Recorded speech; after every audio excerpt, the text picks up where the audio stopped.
The New York Attorney General has announced that she's suing former President Donald Trump, 3 of his children, and his real estate business, the Trump Organization. Letitia James said a 3-year investigation showed that Mr. Trump's business repeatedly used false statements to get banks to lend it money on favorable terms. David Willis reports. Claiming you have money that you do not have does not amount to the art of the deal. It's the art of the steal. Referencing Donald Trump's self-aggrandizing account of his wheeling and dealing in the world of Manhattan real estate, the New York Attorney General accused the former president of lying about his wealth. Donald Trump falsely inflated his net worth by billions of dollars to unjustly enrich himself and to cheat the system, thereby cheating all of us. In a filing that runs to more than 200 pages, Letitia James claims that financial statements relating to the Trump family business were, in her words, not only grossly inflated, but objectively false. All right, friends, welcome back to Dr. John Podcast Family. Trump's Secretary of State resigned with a devastating public statement declaring him unfit to lead, having lost allies' trust, and a danger to national security. The unprecedented public condemnation from a senior cabinet member sent shockwaves through Washington and around the world. The timing could not have been worse for Trump. He was already drowning in crises on multiple fronts. Capitol Hill was in chaos. Republican senators were pushing back against his agenda. The Iran war was dragging on far longer than promised with no end in sight. And now, just when he needed stability and loyalty most, his own Secretary of State decided that principle mattered more than position. According to reports, Secretary of State James Lankford called a press conference, stood in front of cameras without warning, and announced his resignation effective immediately. He didn't give Trump a heads up. He didn't give the administration time to prepare a response. The extent of the fraud, she says, was staggering and aimed at inducing banks to lend money to the Trump Organization at favorable terms. The lawsuit accuses Mr. Trump and his 3 adult children of massively inflating the value of nearly all their marquee properties, among them his winter retreat, Mar-a-Lago. Trump's financial filings valued the property at nearly $740 million, yet its real worth, she said, was just $75 million. Most bizarre was the exaggerated value of his penthouse apartment at Trump Tower, based on an assessment which tripled the square footage. Trump's $327 million valuation, said the Attorney General, would have made it the most expensive property of its kind in the history of New York real estate. The Attorney General is seeking to recover $250 million in allegedly unlawful profits and a ban on Donald Trump and his children doing any future business in the state in which he made his name. He did this with the help of the other defendants, his children. Although she doesn't have the authority to file criminal charges, the Attorney General is intending to refer her findings. He simply walked up to the microphone and let the world know exactly why he could no longer serve. Lankford's statement was methodical, comprehensive, and devastating. He said he could no longer serve in this administration in good conscience. He said Trump's foreign policy decisions have damaged America's standing in the world in ways that will take years to repair. He said Trump's handling of the Iran war has been reckless, dangerous, and driven by ego rather than strategic calculation. He said Trump has alienated America's traditional allies, pushing away democracies while cozying up to authoritarian leaders. He said Trump lacks the judgment and temperament required to be president during a time of international crisis. And then Lankford went further than any cabinet member has been willing to go while still holding office. We're getting some new details about his finances and how he's said to have exaggerated the value of his assets over several years. This is according to New York Attorney General Letitia James, who alleges Trump inflated his net worth by billions of dollars, with the largest discrepancy being more than $2.2 billion in 2014. The estimates came in newly unsealed court filings ahead of the October civil fraud trial against him, his adult sons, and the Trump Organization. The Attorney General's office alleges Trump falsely boosted his assets every year to attract favorable loan agreements. In one instance, the AG says Trump tripled the square footage of his Manhattan apartment, inflating its value by $100 million to $200 million between 2012 and 2016. Prosecutors also allege Trump's leased property at 40 Wall Street in New York City at times was valued at more than twice the appraised value. And during his first year in office, prosecutors claim Trump overstated his personal wealth by over $1.1 billion. Trump's lawyers say the Trump Organization's financial statements were not misleading. He said Trump has become a liability to American national security. He said America's enemies are emboldened by Trump's incompetence. He said America's allies are losing faith in American leadership because of Trump. He said the world is watching an American president who is unfit for the office, waiting to see if America can survive his presidency without permanent damage. Think about the gravity of those words. Think about a cabinet member, someone appointed by Trump, someone who worked directly with him, someone who represented his administration to foreign leaders, standing in front of cameras and saying publicly that Trump is unfit. That's not normal. That's not something that happens regularly in American politics. That's an extraordinary moment of institutional rupture. That's a sign that things inside the Trump administration have broken down completely. That's a sign that people who have worked with Trump directly, who have seen his decision-making process up close, who have witnessed his behavior behind closed doors, have concluded that he cannot be trusted with power. And the case should be dismissed. If you look, John, at these statements, yes, he inflated it. The fact is he's still very wealthy. Maybe he could even be paying for his own defense, but that's an entirely separate matter. This is a case that is out there for him, too. We're rightly focused on all the major federal cases against him, the case in Georgia, but this is right on the calendar, too, this year. Donald Trump exaggerated his wealth?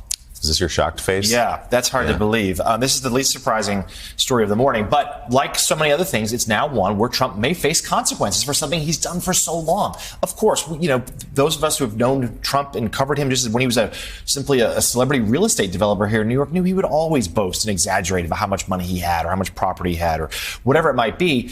But because of the scrutiny that he has now invited upon himself because of his political career and everything since, that now is subject to potentially legal action, Mike. And this is another moment where Trump will face consequences in a way he didn't think. And another, to Willie's point, complication on a calendar that is already very, very, very full.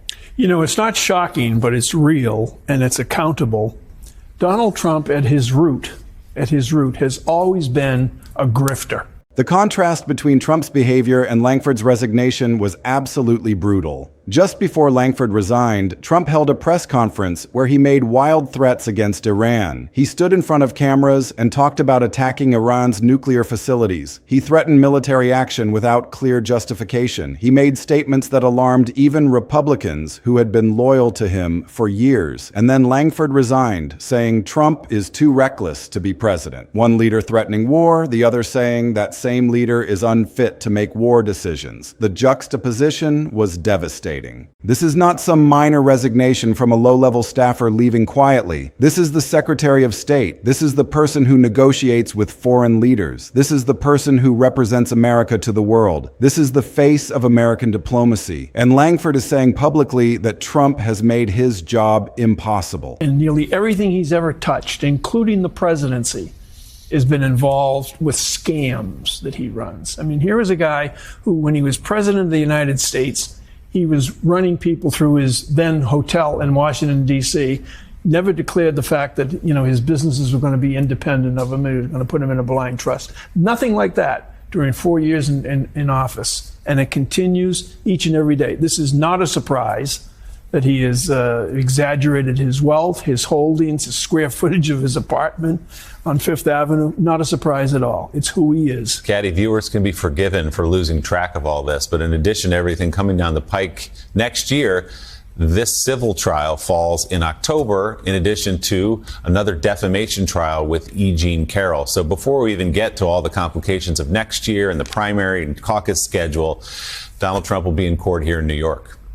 Yeah, I think one of the best paid members of President Trump's team next year ought to be his scheduler, because they are going to be having to bounce between primaries and campaign events and all of the different court hearings that he's going to be facing, some around the 2020 election, but others, as you say, around his financial dealings and the sexual assault case against E. Jean Carroll. So He's saying that Trump's decisions have undermined everything diplomacy is supposed to accomplish. He's saying that America cannot conduct foreign policy effectively with Trump in charge. And his statement was not vague or gentle. It was direct and explicit. He said Trump lacks the judgment required to be president. He said Trump's decision-making process is chaotic and dangerous. He said Trump does not listen to advisors or expert counsel. He said Trump is driven by ego and personal grievances rather than by national interest. He said Trump views international relationships as personal transactions rather than strategic partnerships. He laid out a systematic critique of Trump's foreign policy and Trump's personality and Trump's fitness for office. And Langford specifically addressed the Iran war, the issue that appears to have been the breaking point. He said the war was started without adequate planning or clear objectives.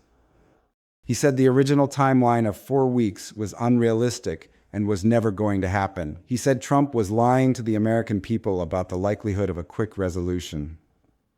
He said that once it became clear the war would take longer, Trump doubled down instead of reconsidering. He said Trump has lied repeatedly about progress in the war. He said Trump keeps moving the goalpost for what constitutes victory.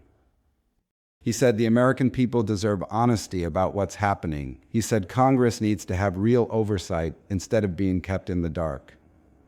He said all of this as he walked out of the State Department for the last time, leaving behind an institution in crisis and a president scrambling to contain the damage.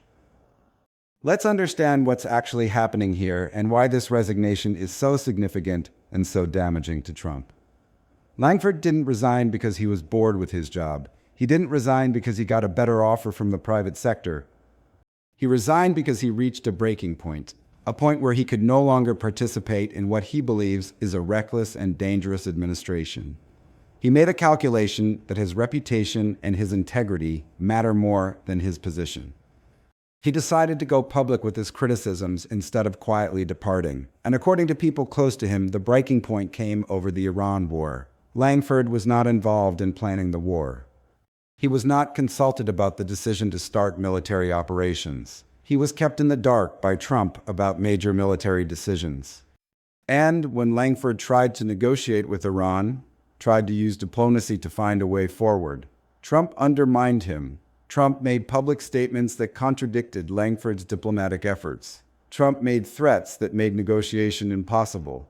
Trump basically told the world that diplomacy was not an option. So Langford went to Trump.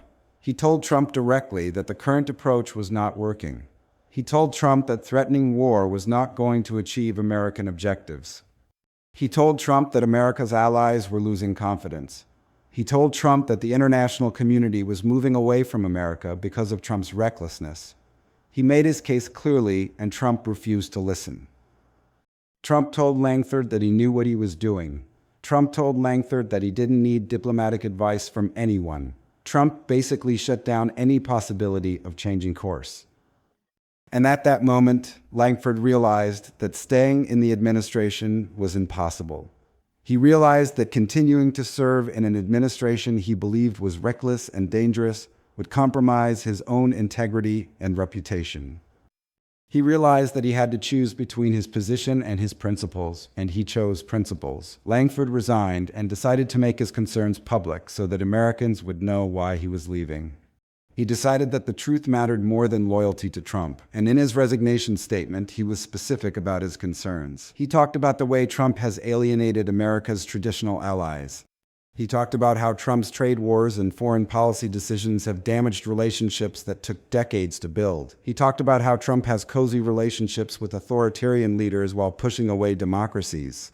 He talked about how Trump's approach to diplomacy is fundamentally broken. He said that America cannot lead the world if America is isolated and alone. He said that Trump has made America weaker, not stronger. And he also talked about the Iran war specifically, with a level of detail that demonstrated he wasn't just venting frustration, but had genuine policy concerns. He said the war was rushed into without adequate planning. He said the objectives were not clear. He said the strategy has not worked. He said the war has dragged on longer than promised with no end in sight. He said that Congress has been kept in the dark about what's really happening. He said that the American people have not been told the truth about the war. He said that the administration is lying to the public about progress. He made these statements knowing full well that Trump would retaliate, and Trump did retaliate immediately. Within hours of Langford's resignation, Trump posted on Truth Social attacking Langford. He called him a loser. He called him incompetent. He said Langford was a terrible Secretary of State. He said Langford accomplished nothing. He said Langford was disloyal. He said Langford had always been against Trump. Trump did exactly what Langford predicted he would do. He attacked the messenger instead of addressing the message. He attacked Langford personally instead of defending his policies.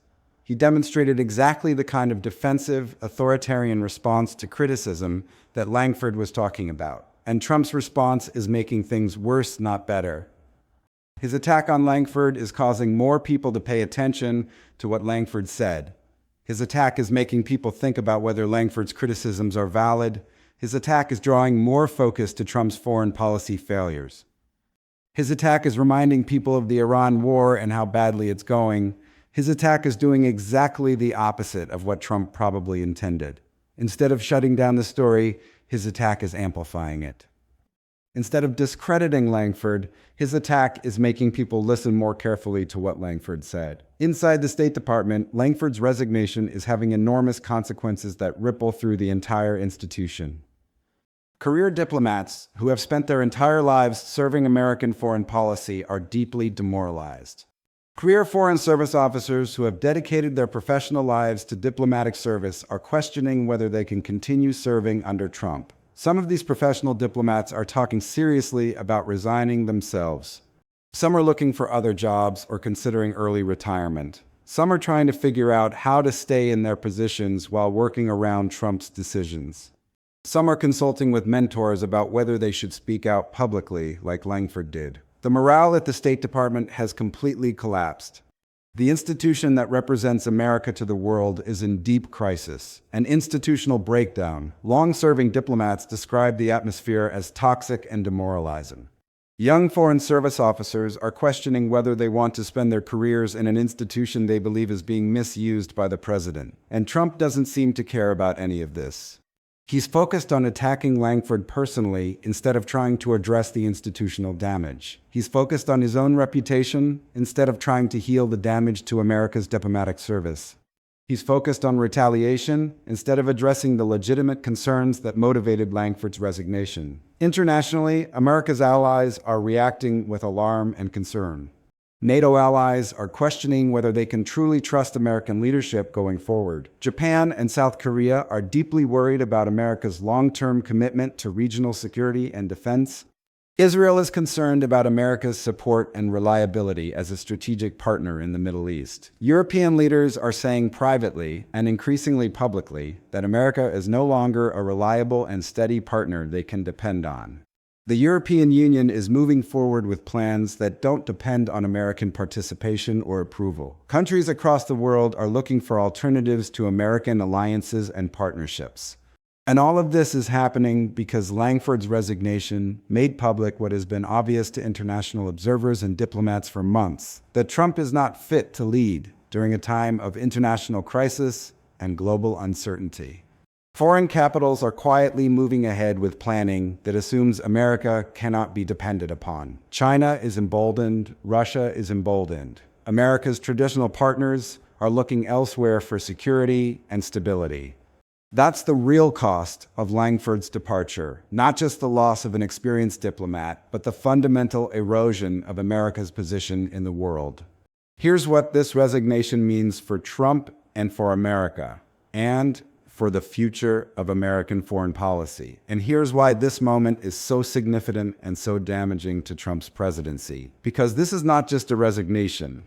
This is a crack in the dam. This is a sign that Trump's control over his own administration is weakening. This is a moment when people who work directly with Trump are deciding that principle matters more than loyalty. First, consider what this says about Trump's judgment and fitness for office. Langford is not some radical activist. He's not some partisan Democrat. He's a respected Republican who was appointed by Trump himself. He's a career diplomat with decades of experience in foreign policy. He's someone who has worked at the highest levels of government, and he's saying publicly that Trump is unfit. That's not a minor criticism. That's a serious indictment from someone who has worked directly with Trump. That's someone saying, I've seen how Trump operates, and I cannot serve under this president. That's devastating. And Langford is not alone in having these concerns. Inside the administration, there are other officials who share Langford's frustrations. There are other people who believe Trump's foreign policy is reckless. There are other people who think Trump lacks the judgment for the job. But most of them are staying quiet because they're afraid. They're afraid of retaliation. They're afraid of being fired. They're afraid of being attacked publicly by Trump. But Langford decided to take that risk. He decided that the stakes were too high to stay silent. He decided that America needed to know the truth about Trump's incompetence. This reveals the depth of the crisis in American foreign policy under Trump.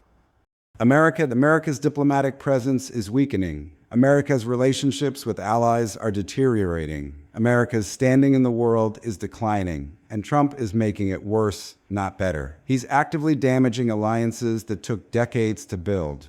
He's pushing away countries that have been America's closest partners. He's cozying up to authoritarian leaders while treating democracies with disdain. And all of this is happening while he's waging a war that's going badly and that he's not being honest about. The Iran war is at the center of the crisis. The war was supposed to be quick. It was supposed to achieve clear objectives.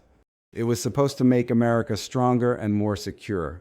But instead, the war has dragged on. The objectives have not been achieved. America is weaker diplomatically because of the war. America's allies are losing confidence because of how Trump is handling the war. And Trump is making it worse by making threats about military action and refusing to have honest conversations about what's happening. This shows that Trump's control over his own administration is not absolute. He thought he could fire people he disagrees with and replace them with loyalists. He thought he could surround himself with yes men who would never challenge him. He thought he could run the government like a business where everyone obeys his orders without question. But that's not how government works. That's not how institutions work. People have principles. People have consciences. People have limits on what they're willing to do, and Langford reached that limit. His resignation might embolden other officials to speak up and speak out. Other people inside the administration might see Langford stand up publicly and think, maybe I can do that too. Other officials might realize that speaking truth and maintaining integrity is more important than maintaining a position or a job. Other people in government might decide that their reputation and their conscience matter more than their paycheck or their title. And if that happens, if multiple officials start resigning and speaking out, then Trump's administration starts to truly collapse from the inside out. Then his control fragmentizes further. Then the dysfunction becomes impossible to hide from the American people. Then the truth about his incompetence becomes undeniable and unavoidable. This is a major problem for Trump politically. He's heading into the midterm elections trying to convince voters that he deserves to lead America. He's trying to convince Americans that his policies are working. And now his own Secretary of State is saying publicly that he's unfit. That's a massive credibility problem. That's exactly what he doesn't need. That's an official Trump appointed saying Trump cannot be trusted with power. How does he explain that away? How does he convince voters that he's fit to lead when his own Secretary of State says he's not fit? This creates a domino effect. If one cabinet member resigns and criticizes Trump, others might follow. If people see that speaking out doesn't result in immediate destruction, more people might feel emboldened to speak. If officials realize that staying silent makes them complicit in what they see as reckless policies, more might decide to resign. And if multiple officials start resigning and criticizing Trump, then the dam breaks. Then it becomes clear that this is not about one disloyal person. It becomes clear that this is about a systematic problem with Trump's leadership. It becomes clear that people who have worked with Trump directly believe he's dangerous. This is a crisis for American foreign policy that goes beyond Trump's presidency. America needs strong diplomatic leadership. America needs to maintain alliances. America needs to conduct serious negotiations with adversaries. America needs to project strength through diplomacy as well as military power. But right now, America's diplomatic service is in crisis. The State Department is demoralized. Career diplomats are leaving. The international community is losing confidence in American leadership. That damage takes years to repair. That damage affects America's ability to pursue national interests. That damage weakens America. So what happens next in this unfolding crisis? Trump is going to try to damage control the situation aggressively. He's going to try to find a replacement Secretary of State quickly. He's going to try to convince people that Langford was disloyal and wrong about everything. He's going to try to discredit Langford personally and professionally. He's going to try to restore confidence in his foreign policy leadership. But he's going to fail because the concerns that Langford raised are legitimate and rooted in reality. He's going to fail because people can see with their own eyes that the Iran war is not going well and is not achieving the stated objectives. He's going to fail because America's allies are not confident in his leadership and judgment. He's going to fail because Langford spoke a truth about his incompetence that people recognize as accurate and honest. He's going to fail because Langford's credibility is strong and Trump's credibility is weak. He's going to fail because attacking Langford only reminds people of why Langford resigned in the first place. He's going to fail because this moment reveals fundamental problems with his presidency that cannot be fixed with a press conference or a Truth Social post. More resignations might come in the coming weeks and months.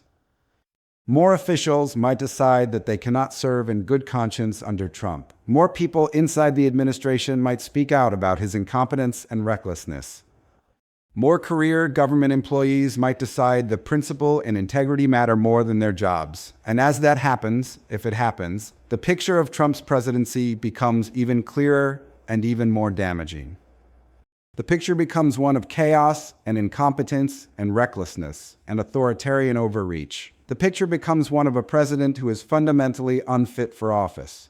That picture is going to shape how Americans view Trump and his presidency for years to come.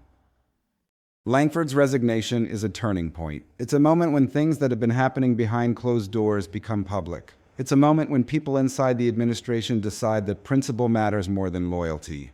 It's a moment when the crisis in Trump's presidency becomes undeniable.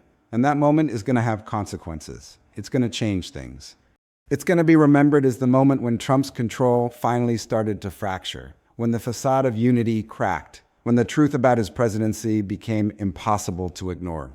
The world is watching, and the world is drawing its own conclusions. America's allies are making their own plans. America's enemies are assessing their own opportunities. And Donald Trump, the man who promised to make America respected again, has watched his own Secretary of State stand at a podium and tell the world that he's made America weaker, less respected, and more isolated than ever before. That's not the legacy he wanted, but it's the legacy he's earned. The question now is whether other officials will follow Langford's example, whether more truth-tellers will emerge from within the administration, whether the dam will hold or whether it will break entirely. One thing is certain, the political landscape has shifted. The ground beneath Trump's feet is no longer stable. And the echoes of Langford's resignation will be felt for a long time to come, in Washington, in foreign capitals, and in the hearts and minds of the American people who are watching this unprecedented crisis unfold in real time. Trump got blindsided, Trump got exposed, and the consequences of this moment are only just beginning to reveal themselves.